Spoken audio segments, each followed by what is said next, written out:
United States Army presents The Big Picture, an official report produced for the armed forces and the American people.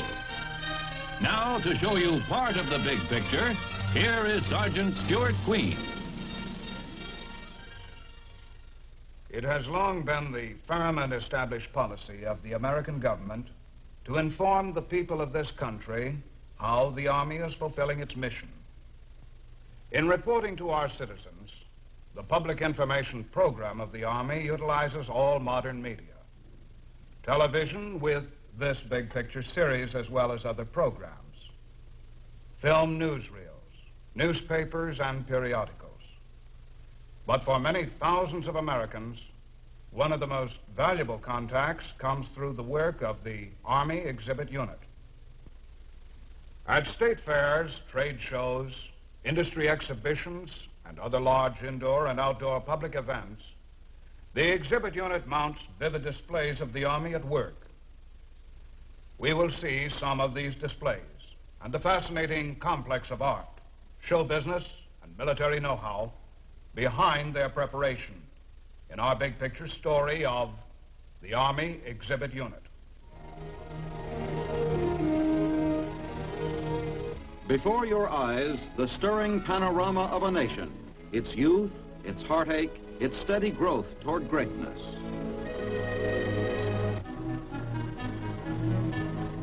Another moment of history memorialized, a lunging, desperate charge with weapons ready. It is almost as though we can hear the rumble of the artillery and taste the charred air.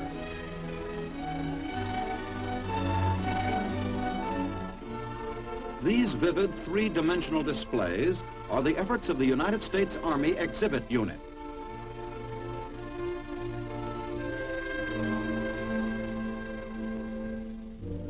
Home base for the Exhibit Unit is a depot at Cameron Station, Virginia, not very far from the nation's capital. Long before an exhibit takes place, the work begins. A request has come in to prepare an exhibit.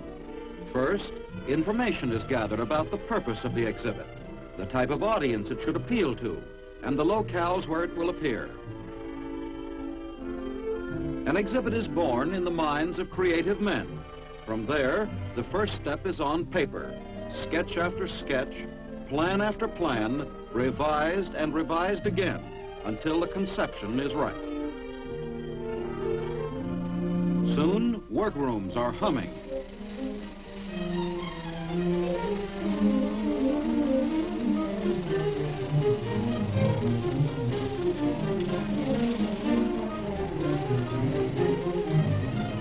A display soldier is lifted from a bed of plaster. Some gauze, some glue in the proper hands. Everything but sea breeze and hula girls. Checkout of an Exhibit Unit missile as an audio engineer dubs in a recording of a Cape Canaveral countdown. 10, 9, 8, 7, 6. Gradually, a conception on paper takes shape as a three-dimensional reality. And before long, the new exhibit, finished to the last detail, is ready for showing to the world outside.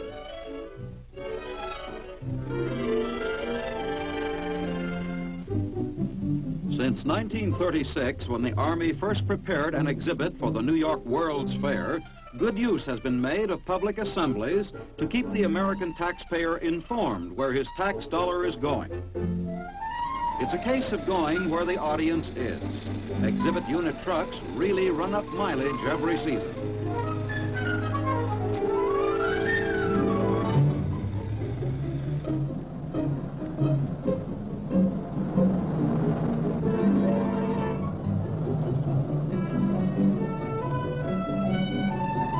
The destination of an Army exhibit may be a state fair, a huge railroad terminal, a movie theater, a department store, or a hotel convention.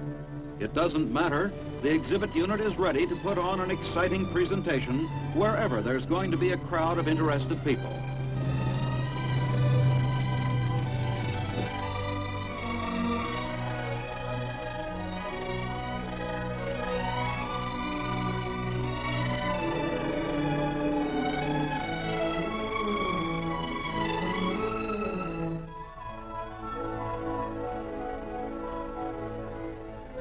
It may be a convention of company engineers and executives from all over the country, assembled to see a display of American defense production effort.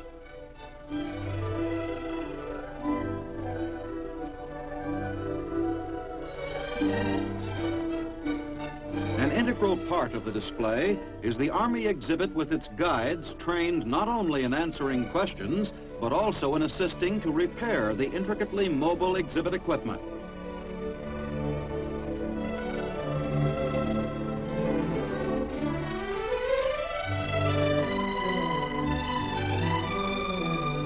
The convention over, the props are again loaded aboard the trucks.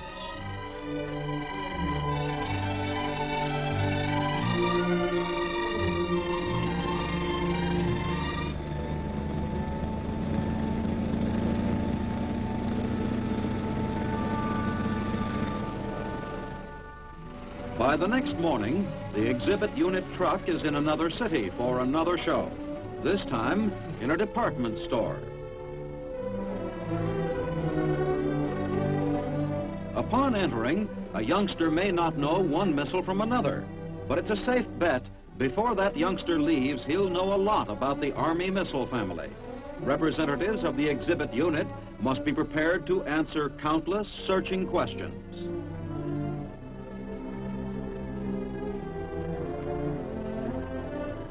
For the youngsters, it's a big thrill to hear the staccato interchange of a communications network. And for the not-so-young veteran of a World War I regiment, it's rewarding to know the old outfit is being specially honored.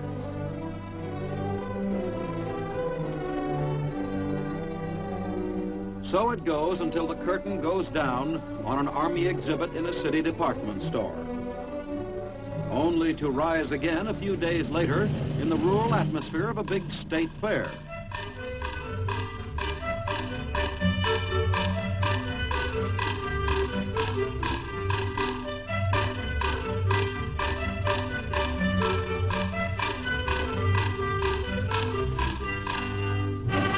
The big day arrives, and so does the crowd.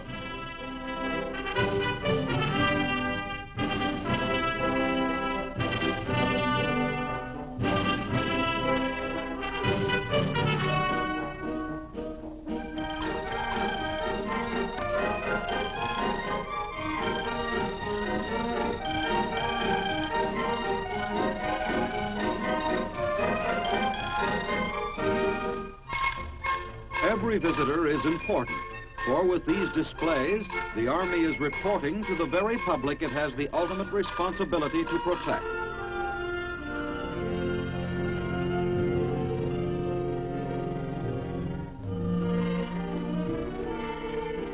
Exhibit personnel know they have done a good job when there is a buzz of comments, questions, and discussion of what is seen and heard.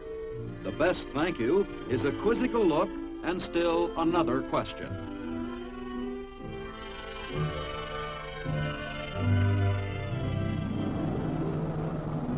Late summer and fall is the busy season for the Army exhibit unit. Toward winter, the trucks head for Cameron Station again. For the men who ride them, the familiar sight of our nation's capital, so close to home, is the real boundary between seasons. Behind them are the 11 million people who see the shows each year. Ahead is a busy winter when displays will be brought up to date, complete new shows worked out, new tours scheduled. Mission accomplished. The men of an Army exhibit unit return home.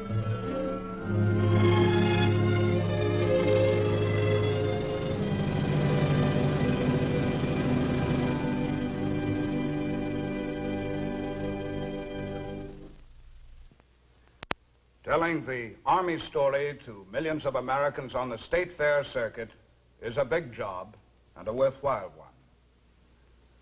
One proof of the value of exhibits in telling an important story took place recently in Belgium, when countries from all over the world put their best efforts into national displays at the Brussels International Exposition. For servicemen stationed in Europe, here in one convenient area, was a fascinating Cook's tour of the world, a once-in-a-lifetime event that couldn't be missed. Quite a few leaves of quite a few soldiers were spent in exploring the wonders of the Brussels International Exposition. Let's go along with some of them and see what it's all about.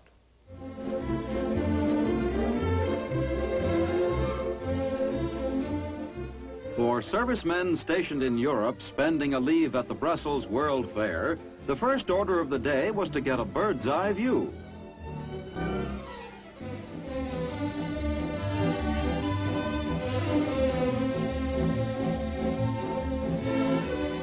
Generally acclaimed as the architectural hit of the fair was the American Pavilion, the largest circular building in the world. It looked over a pond surrounded by apple trees and a kaleidoscope of colorful flags.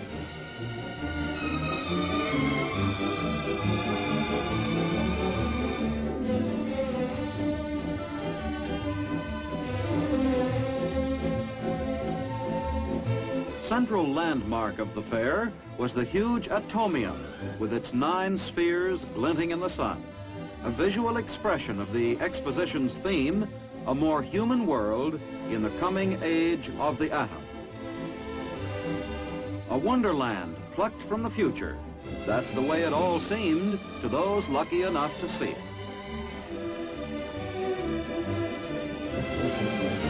Below the cable cars sprawled nearly 500 acres of manicured green parks.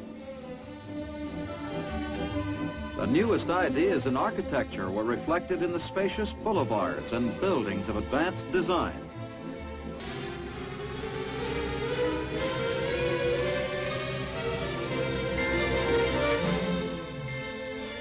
The array of buildings and displays did not just pop into place on a Belgian meadow.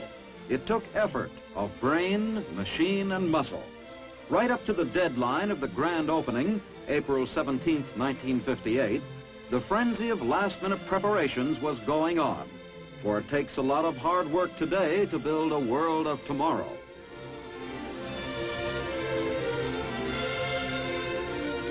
The USSR's enormous glass, steel, and aluminum structure was erected just a short walk from our own pavilion. 2 completely different approaches, reflecting drastically different ways of life, both ready for the formal grand opening by King Baudouin of Belgium and his military entourage.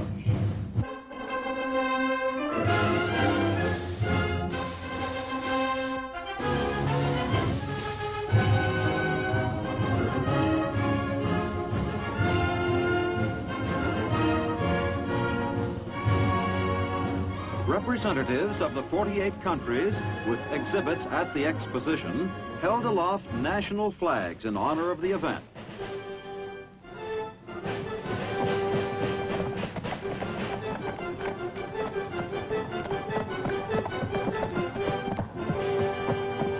Preceded by mounted troops, the King of Belgium toured the fairgrounds.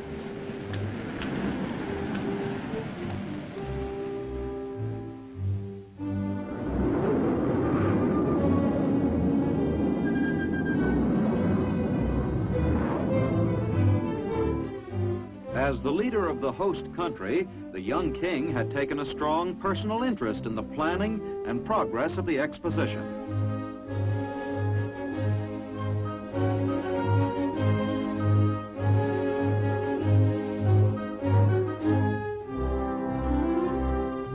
At the touch of King Baudouin's fingers, on a remote control device, fountains sprayed geysers of water into the air, the signal for the opening of the Brussels International Exposition.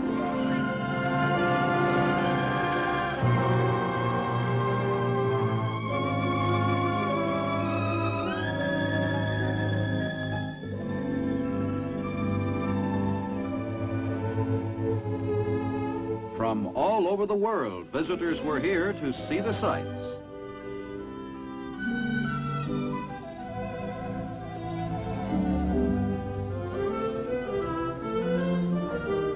Some of them had come a long way to enter these gateways into a dazzling fantasia of sight and sound.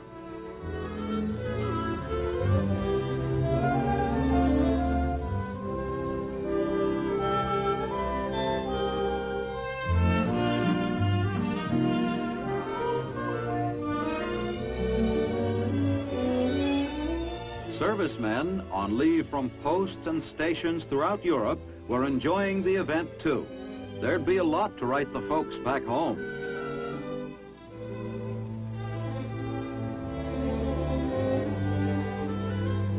At the American exhibit, a performance by a crack United States Air Force band hailed the opening of the fair.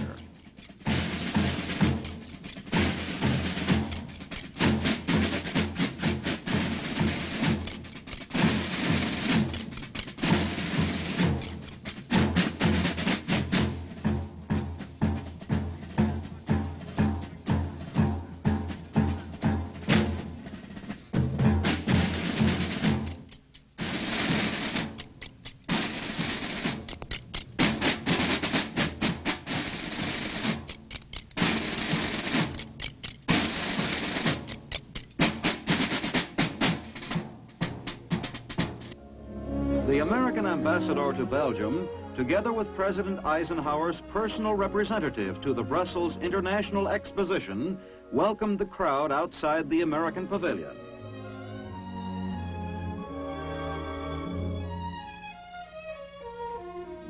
A ribbon across the entrance was cut, and the American pavilion was officially opened.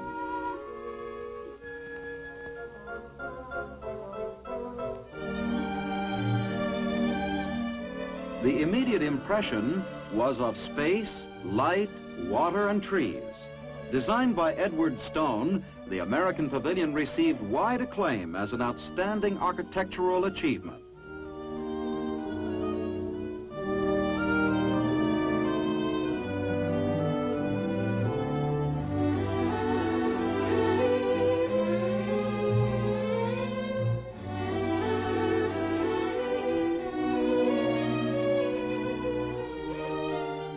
There was a relaxed, free, and easy atmosphere about everything.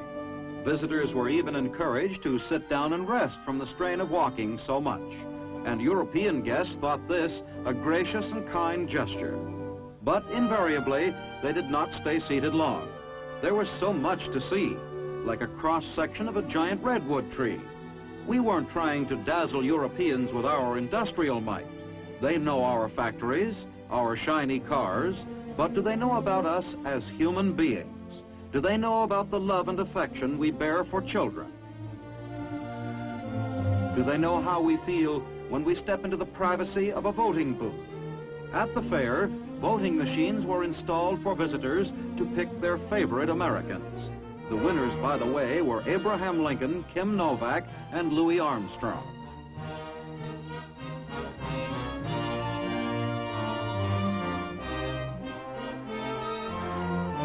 Do the people of Europe understand how our system of free enterprise works?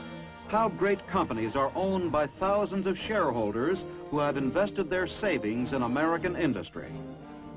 Good afternoon, ladies and gentlemen. What you see here is a ticker tape machine used in the New York Stock Exchange. The tape here is a list of the quotations at the moment taken on the floor of the exchange. What you see here can also be seen in the wire behind you. Bonjour, mesdames et messieurs. Ça, c'est la machine de ticker de la Bourse de New York. Voici la cour de titres en moment et la même chose ici et aussi par là. Merci bien. One of the biggest questions Europeans have is, how will the atomic age affect the way of life throughout the world? Entre les deux chambres. C'est la complète opération. Merci. Good afternoon, ladies and gentlemen. These are the electromechanical hands, a machine used by the men who work with radioactive materials in producing radioisotopes. All of the radioactivity. Our way of life is better understood, thanks to the vivid displays in the American Pavilion. Thank you. Other nations also had gone all out in their exhibits. In the huge Russian pavilion, the ground floor was dominated by a 2-story high statue of Lenin. Replicas of the Russian Sputniks drew a great deal of attention.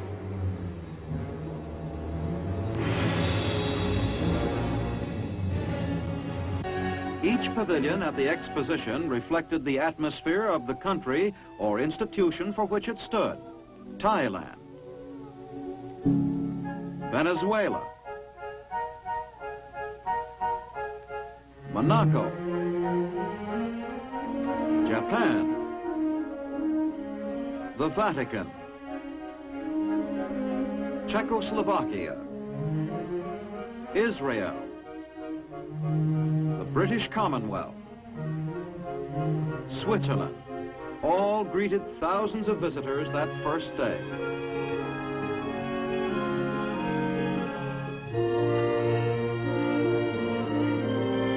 From that first day, the Brussels Fair served as a glimpse into a future where atomic science would serve the cause of humanity.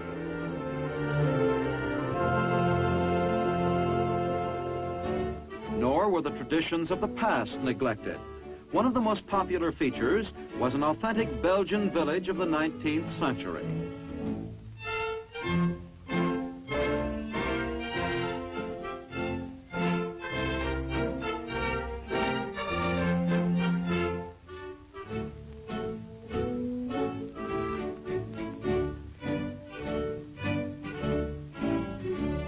A sight that could have been seen all over Belgium 100 years before, two women exchanging gossip over a plate of snails.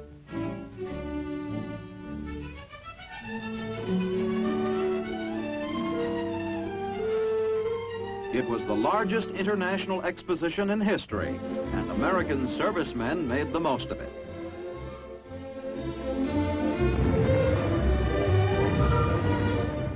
At dusk, the exposition did not sleep, but took on a roguish, fun-loving air, especially that first night when a gigantic fireworks display heralded the end of a crowded first day.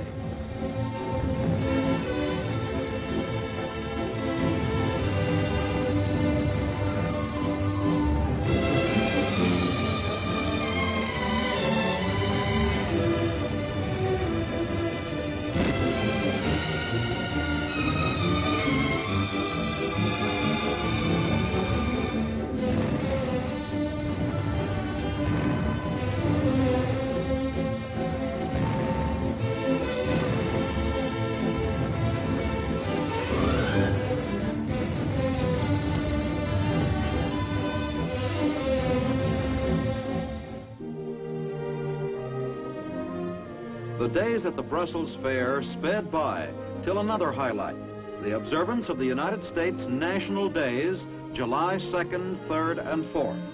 The featured speaker was Herbert Hoover. The large audience was especially moved by his words. In interpreting the ideals of my country, I must include the spirit of compassion. It spreads from every American home to all mankind. The 83-year-old past president is warmly regarded in Belgium. Many adults are still alive only because the Hoover-headed Belgium Relief Organization fed them in the years 1915 to 1919. They did not need proof of American compassion. Walking erectly through the exhibit of his own country, the great humanitarian's very presence spoke as eloquently as his words.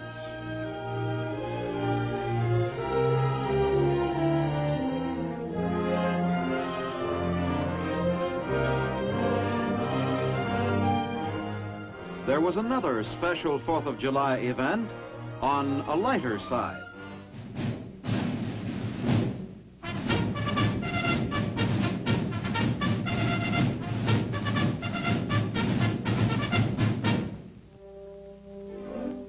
As a feature of the holiday observance, a special American postage stamp booth was installed at the pavilion.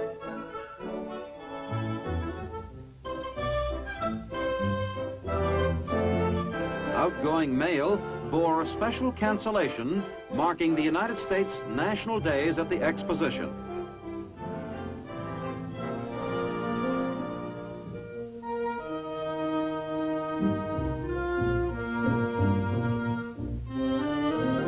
What more fitting for a 4th of July observance than a typically American Wild West show and rodeo, featuring the Western Band, from the U.S. Army's 8th Division in Baumholter, Germany, as well as an exhibition of American square dancing.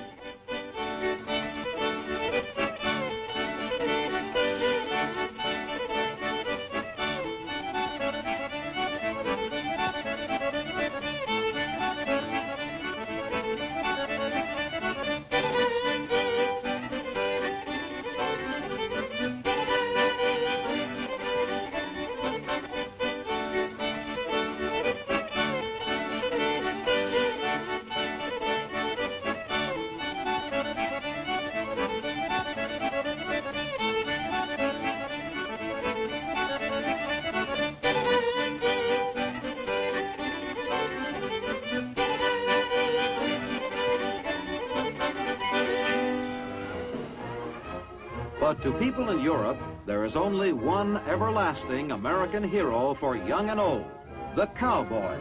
On July 4th, the pavilion echoed to the clattering hooves of Western ponies. Some old friends, freshly painted for the occasion, looked on peacefully.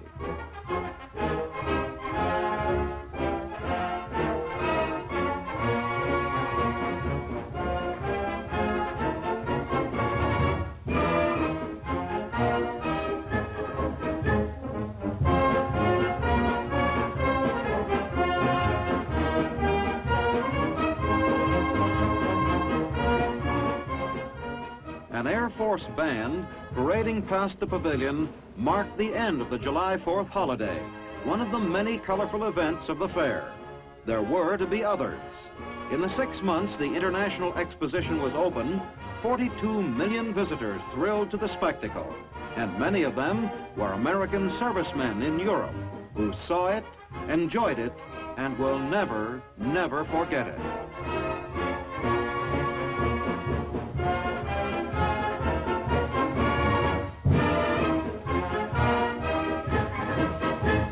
The International Exposition at Brussels, as well as the numerous state fairs and trade exhibitions where the Army Exhibit Unit mounts its displays, represent important media for the communication of ideas. Vast numbers of people come away from these exhibits with a better understanding of these complex times and the ways mankind is thrusting through the challenges of today to the new and better world of tomorrow. Now this is Sergeant Stuart Queen, your host for The Big Picture.